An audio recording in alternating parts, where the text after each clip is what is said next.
Muncul karangan bunga di rumah Ferdy Sambo. Tertulis, Bapak telah menjaga harta dan martabat keluarga. Sekitar pukul 11 waktu Indonesia Barat, Jumat 26 Agustus 2022, Putri Chandrawati menghadiri pemeriksaan di Bareskrim Polri Jakarta. Saat bersamaan di rumahnya di Jalan Sangguling 3, Jakarta Selatan, datang sebuah karangan bunga. Karangan bunga dikirimkan oleh seseorang ke rumah istri Irjen Ferdy Sambo itu. Pantauan tribunjakarta.com di Jalan Sangguling 3, suasana kediaman rumah Ferdy Sambo pagi ini tampak sepi. Karangan bunga dibawa seorang kurir dengan sepeda motor sekitar pukul 10:53.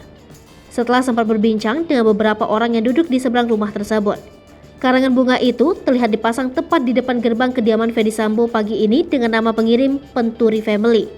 Karangan bunga diketahui dikirim untuk Ferdy Sambo dengan bertuliskan ucapan semangat untuk mantan Kadif Propam Polri tersebut. Namun, tribunjakarta.com memantau karangan bunga itu tak lama berada di depan gerbang kediaman Irjen Ferdy Sambo. Tak berselang lama, karangan bunga yang tadinya dipasang di depan gerbang kediaman itu akhirnya dipindahkan. Beberapa menit kemudian setelah dipasang, karangan bunga yang dikirim atas nama Penturi Family tak lagi terlihat di depan gerbang.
Hai pemirsa Sri Popo TV, jangan lupa komen, like, dan subscribe, serta tonton terus berita-berita terupdate